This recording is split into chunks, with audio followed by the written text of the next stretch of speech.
છોટાઉદેપુરની સંખેડાની કેનાલમાં ગાબડું પડતા ખેડૂતોને આવ્યો રડવાનો વારો। છોટાઉદેપુરના સંખેડાની ગુંદેર માઇનોર કેનાલમાં વારંવાર ગાબડા પડતા ખેડૂતો પરેશાન થઈ ચૂક્યા છે। ખેડૂતોના ખેતરોમાં જરૂરિયાત વિના પાણી પહોંચી જાય છે, જેથી ખેડૂતોના ઊભા પાકને નુકસાન પહોંચે છે। તો કેટલાક વિસ્તારોમાં સબ માઇનોર કેનાલનું નવીનીકરણ કરવામાં આવ્યું છે।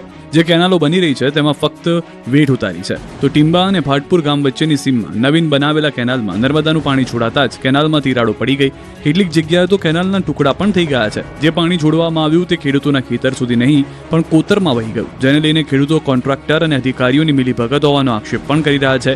ખેડૂતોની વારંવારની રજૂઆતો બાદ પણ અધિકારીઓ આંખ આડા કાન કરતા હોવાનો આક્ષેપ છે। બીજી તરફ નિગમ દ્વારા પણ પાણી બંધ કરી દેવામાં આવ્યું છે, જેને લઈને હવે આ વિસ્તારમાં સિંચાઈનું પાણી ક્યારે મળશે, ક્યારે તૂટેલી કેનાલને ફરીથી નવી બનાવવામાં આવશે તેની રાહ જોવાઈ રહી છે। સુરત, વડોદરા અને રાજકોટમાં લુખ્ખાઓએ ઉત્પાત મચાવ્યો। સુરતના ઉધનામાં લુખ્ખા તત્વોએ એવો આતંક મચાવ્યો છે કે આખા વિસ્તારમાં દહેશત ફેલાઈ હતી। ઉધનામાં સોનલ ઇન્ડસ્ટ્રીયલ વિસ્તારમાં રાજા બિહારી નામના યુવક પર કેટલાક શખ્સોએ હુમલો કર્યો।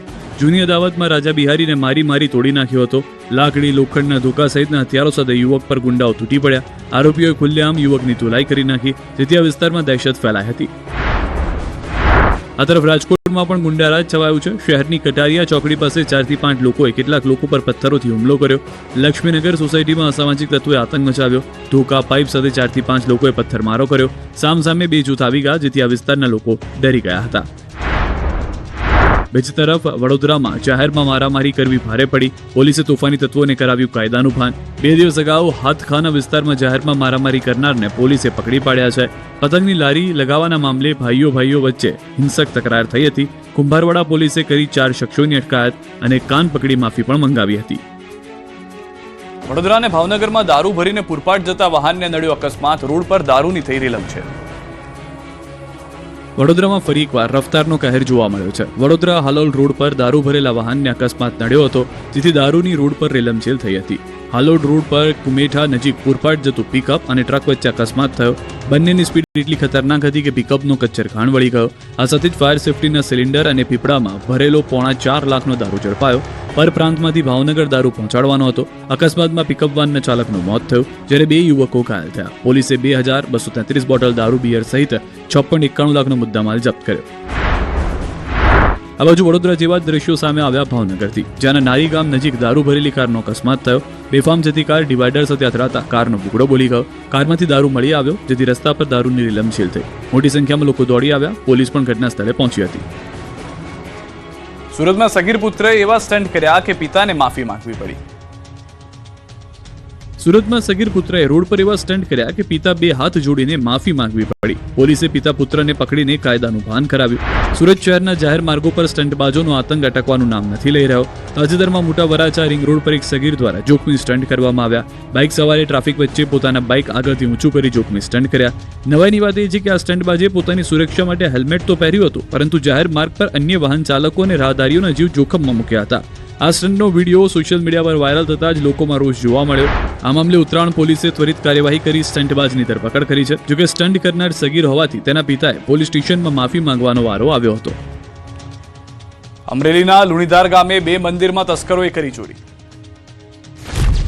અમરેલીના કુકાવા તાલુકાના લુણીધાર ગામમાં મંદિરમાં તસ્કરો ત્રાટક્યા હતા। ગામના સરદારા પરિવારના ખોડિયાર માતાજીનું મંદિરમાં અને સ્વામિનારાયણ મંદિરમાં ચોરોએ ચોરી કરી। ચોરી કરતા ચોરો ખોડિયાર માતાજીના મંદિરના સીસીટીવી કેમેરામાં કેદ થયા। દ્રશ્યમાં જોઈ શકાય છે કે 2 ચોર મંદિરમાં પ્રવેશે છે, જેમાંથી ચોર મંદિરના ગર્ભગૃહમાં જઈ ખોડિયાર માતાજી પર ચડાવેલા આભૂષણો ઉતારે છે અને બીજો તેને મદદ કરે છે। ક્ષણવારમાં ચોરી કરી બંને ભાગી જાય છે। ગામમાં સતત વધતી જતી ચોરીને લઈને દહેશત ફેલાય છે। પોલીસ પેટ્રોલિંગ કરે તેવી માંગ કરી છે। જૂનાગઢની સિવિલમાં થઈ શોલે ફિલ્મવાળી દારૂડિયાએ 5મા માળે ચડી મચાવી ધમાલ। જૂનાગઢની સિવિલ હોસ્પિટલમાં શોલે ફિલ્મવાળી થઈ। જે રીતે ધર્મેન્દ્ર દારૂના નશામાં ટાંકી પર ચડી જાય છે, તે જ પ્રકારે એક દારૂડિયો દારૂના નશામાં ટલ્લી થઈને સિવિલ હોસ્પિટલના 5મા માળે ચડી ગયો હતો।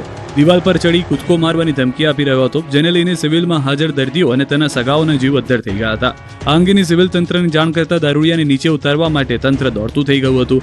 સિક્યોરિટી અને હોમગાર્ડના જવાને 1 કલાક સમજાવ્યા છતાં યુવાન નશામાં માનવા તૈયાર ન હતો અને ઉપર ધમાલ મચાવી રહ્યો હતો। અંતે 1 કલાકના ખેલ બાદ દારૂડિયાને નીચે ઉતારીને પોલીસને હવાલે કર્યો હતો। રાજકુમાર જાટ મૃત્યુ કેસ મામલે ગણેશ ગોંડલનો નાર્કો ટેસ્ટનો રિપોર્ટ હાઈકોર્ટમાં રજૂ કરાયો। રાજકુમાર અપમૃત્યુ કેસમાં ગણેશ ગોંડલના કરાયેલા નાર્કો ટેસ્ટના રિપોર્ટમાં નવો વળાંક આવ્યો છે. 11મી ડિસેમ્બરે ગણેશ ગોંડલને નાર્કો ટેસ્ટની કામગીરી પૂર્ણ કર્યા બાદ આજે તપાસ અધિકારી દ્વારા ગુજરાત હાઈકોર્ટ સમક્ષ રિપોર્ટ રજૂ કરવામાં આવ્યો. સુરેન્દ્રનગર પોલીસે કરેલ તપાસ રિપોર્ટ કોર્ટ સમક્ષ મુકાયો, જેમાં ગણેશ ગોંડલે રાજકુમાર જાટને માર માર્યો કે કાવતરું રચ્યાની વાતનો ઇનકાર કરવામાં આવ્યો છે. નાર્કો ટેસ્ટ માટે ગણેશને 31 સવાલ પૂછવામાં આવ્યા. હાઈકોર્ટમાં કેસની વધુ સુનાવણી આગામી 15મી જાન્યુઆરીએ યોજાશે. સરકારી વકીલે કહ્યું કે આરોપીએ કોઈ કાવતરું કરેલ નથી કે આરોપીના ઘરે માથાકૂટ થઈ તેનો બદલો લેવામાં આવ્યો નથી. બીજી તરફ અરજદારના વકીલે સુરેન્દ્રનગર પોલીસ દ્વારા ફેર તપાસના રિપોર્ટ માંગ્યા હતા. નોંધનીય છે કે ગત 9 માર્ચે ગોંડલના પૂર્વ એમએલએ જયરાજસિંહ અને તેમના પુત્ર ગણેશ પર રાજકુમાર જાટ નામના યુવકને મારવાનો તેના પિતા રતનલાલ જાટે આક્ષેપ કર્યા હતા. પીએમ મોદીના સોમનાથ પ્રવાસને લઈને તડામાર તૈયારીઓ શરૂ. આગામી 10 થી 12 જાન્યુઆરી દરમિયાન વડાપ્રધાન ગુજરાતના વિવિધ જિલ્લા અને શહેરમાં યોજાનાર કાર્યક્રમોમાં હાજરી આપવાના છે, જેની સુરક્ષા વ્યવસ્થા લોખંડી બનાવવાની તૈયારીઓ શરૂ કરી દેવામાં આવી છે. 2 દિવસ સોમનાથથી પ્રધાનમંત્રી મુલાકાત લેવાના છે, જેને લઈને તંત્ર દ્વારા તડામાર તૈયારીઓ શરૂ કરી દેવામાં આવી છે. તો સભા સ્થળ, રોડ રસ્તાઓ અને પીએમ મોદીનું અભિવાદન જિલ્લાવાર સ્થળ પર કરવામાં આવશે, જેને લઈને પણ પૂરજોશમાં તૈયારીઓ ચાલી રહી છે. સોમનાથના ઇતિહાસમાં પ્રથમવાર પ્રધાનમંત્રી મોદીનો 2 કિલોમીટર લાંબો રોડ શો યોજાશે, જેમાં 108 અશ્વો સામેલ થશે. સમગ્ર વિસ્તારમાં ઉત્સાહ અને ઉત્કંઠા છવાઈ ગઈ છે. આ ઉપરાંત નરેન્દ્ર મોદી જે સદભાવના ગ્રાઉન્ડમાં જનમેદનીને સંબોધન કરશે, એનું અને નરેન્દ્ર મોદીનું વર્ષ 2012નું એટલે કે 14 વર્ષ જૂનું કનેક્શન છે. સ્વાભિમાન પર્વ અંતર્ગત આ જ સદભાવના ગ્રાઉન્ડમાં વડાપ્રધાન મોદી વિશાળ જનસભાને સંબોધશે. આ જનસભા 1 લાખથી વધુ લોકોની જનમેદની એકત્ર થવાની શક્યતા છે. નોંધનીય છે કે 10 જાન્યુઆરીએ વડાપ્રધાન મોદી સોમનાથ સર્કિટ હાઉસ ખાતે તૈયાર કરાયેલા વિશેષ ગ્રીન રૂમમાં રાત્રિ રોકાણ કરશે. 11 જાન્યુઆરીની વહેલી સવારે તેઓ સોમનાથ મહાદેવના દર્શન કરશે. આ દરમિયાન જળાભિષેક, ધ્વજાપૂજા અને સોમેશ્વર મહાપૂજા સહિતની વૈદિક વિધિપૂર્વક પૂજા અર્ચના કરવામાં આવશે. જનસભાની તૈયારીઓને લઈને ગુજરાત પ્રદેશ ભાજપ અધ્યક્ષ જગદીશ વિશ્વકર્મા સોમનાથ આવી પહોંચ્યા છે. મંત્રી જીતુ વાઘાણી, ડોક્ટર પ્રદ્યુમન વાજા, કૌશિક વેકરિયા અને સાંસદ રાજેશ ચુડાસમા સહિત જિલ્લા ભાજપ અગ્રણીઓ ભાજપ સંગઠનના પદાધિકારીઓ સાથે બેઠકો યોજીને આયોજનની સમીક્ષા કરી. તો પ્રદેશ ભાજપ પ્રમુખ અને મંત્રીઓએ રૂટનું નિરીક્ષણ કર્યું. સોમનાથ મંદિરથી શંખ સર્કલ સુધી રૂટ નિરીક્ષણ કર્યું. ગ્રુપ નિરીક્ષણ બાદ પ્રદેશ ભાજપ પ્રમુખ અને મંત્રીઓનો કાફલો સભા સ્થળે પહોંચ્યો. સભા સ્થળનું નિરીક્ષણ કર્યું. બીજી તરફ ગુજરાત પોલીસના તમામ કર્મચારી અને અધિકારીઓની રજા રાજ્યના પોલીસ વડા KLN રાવ દ્વારા કેન્સલ કરવામાં આવી છે. હવે પીએમ મોદીના 3 દિવસના ગુજરાત પ્રવાસની વાત કરીએ તો 10, 11 અને 12 જાન્યુઆરીએ પીએમ આવશે ગુજરાત પ્રવાસે. 10 જાન્યુઆરીએ સાંજે 4 કલાકે પીએમ રાજકોટ પહોંચશે, જ્યારે રાજકોટથી સોમનાથ બાય રોડ જશે, જ્યાં પીએમ સોમનાથ ટ્રસ્ટના ટ્રસ્ટીઓ સાથે બેઠક કરશે. સોમનાથમાં પીએમ રાત્રિ રોકાણ કરશે, જ્યારે 11 જાન્યુઆરીએ સવારે 9 કલાકે સોમનાથ મંદિરમાં દર્શન કરશે. જે બાદ 11 કલાકે શૌર્ય યાત્રાનું પીએમ કરાવશે પ્રસ્થાન અને જંગી સભાને કરશે સંબોધન. બપોરના 1 કલાકે પીએમ મોદી હેલિકોપ્ટરથી રાજકોટ જશે, જ્યાં રાજકોટ મારવાડી યુનિવર્સિટીના કાર્યક્રમમાં ઉપસ્થિત રહેશે. તદુપરાંત વાઇબ્રન્ટ ગુજરાતના ક્ષેત્રે એક્ઝિબિશનનું ઇનોવેશન થશે. જે બાદ રાજકોટથી પીએમ મોદી 5 કલાકે અમદાવાદ પહોંચશે. 12મી તારીખના સંભવિત કાર્યક્રમની વાત કરીએ તો 12મીએ અમદાવાદમાં પીએમ મોદી એરપોર્ટ પર જર્મનીના વાઇસ ચાન્સેલરનું સ્વાગત કરશે. કાઇટ ફેસ્ટિવલનું ઉદઘાટન કરશે. પછી ફ્લાવર શોની મુલાકાત લેશે.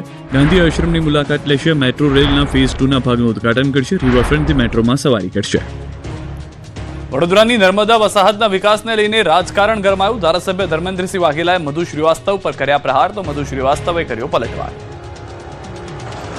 વડોદરા જિલ્લાના વાઘોડિયામાં નર્મદા વસાહતના વિકાસને લઈને રાજકારણ ગરમાયું છે. પૂર્વ ધારાસભ્ય મધુ શ્રીવાસ્તવ અને વર્તમાન ધારાસભ્ય ધર્મેન્દ્રસિંહ વાઘેલા વચ્ચે ફરી શાબ્દિક યુદ્ધ શરૂ થયું છે. થોડા દિવસો અગાઉ ધારાસભ્ય ધર્મેન્દ્રસિંહ વાઘેલાએ નામ લીધા વિના મધુ શ્રીવાસ્તવ પર પ્રહાર કર્યા. ભૂતકાળના ધારાસભ્યોએ વસાહતોમાં વિકાસને રોકવાનો પ્રયાસ કર્યો. જે બાદ પૂર્વ ધારાસભ્ય મધુ શ્રીવાસ્તવે ખુલ્લેઆમ વળતો પ્રહાર કર્યો. તેમણે પોતાના કાર્યકાળ દરમિયાન વાઘોડિયા તાલુકામાં કરેલા વિકાસ કાર્યોની વિગતો આપી. સાથે ધારાસભ્ય ધર્મેન્દ્રસિંહ વાઘેલા પર ગંભીર આક્ષેપો કર્યા. ભૂતકાળમાં ઓઇલ અને ડીઝલ ચોરી કરતા. વધુમાં તેમણે એવો દાવો કર્યો કે પાસા કેસમાં પકડાયા બાદ તેમને છોડવા માટે પોતે મદદરૂપ બન્યા હતા. જેથી વાઘોડિયા સહિત સમગ્ર જિલ્લામાં રાજકીય ચકચાર જગાવી છે. અમને પણ ખૂબ પીડા થતી હોય કે ભાઈ પણ અમુક કારણો જે તે વખતના જે કઈ લોકો હતા એને યાદ નથી કરવા કે જેને વસાહતની ચિંતા બિલકુલ કરી નહીં. એટલા માટે થઈને આપણે 25-30 વર્ષ એવા લોકોને લઈને આયા કે જેને આપણી વસાહતની કોઈ ચિંતા જ ના. મેં વિધાનસભાના અંદર રજૂઆત કરીને મંજૂર કરાવીને રોડ બનાવ્યા છે. કોઈ વસાહત બાકી નહીં હોય કે જ્યાં ડામર સપાટી રોડ ના બનશે.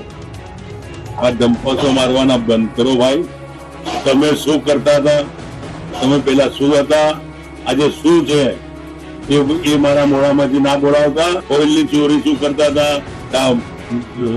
ડીઝલ પેટ્રોલની ચોરીઓ શું કરતા હતા, અને પાસામાં મેં તને જોડાયો છે, કેમ ભૂલી ગયો ભાઈ? ગીર સોમનાથમાં ખનીજ માફિયાઓ સામે ધારાસભ્ય પડ્યા મેદાને. જૂનાગઢ ગીર સોમનાથ પંથકમાં પણ ખાન ખનીજ માફિયાઓ બેફામ બની ગયા છે. કોઈ પણ રોકટોક વગર આ વિસ્તારમાં ખનન થઈ રહ્યું છે. અધિકારીઓના 4 હાથ હોવાથી માંગરોળ માળિયાહાટીના પંથકમાં બેફામ ખનીજ ચોરી થઈ રહી હોવાની ફરિયાદ ઉઠી છે.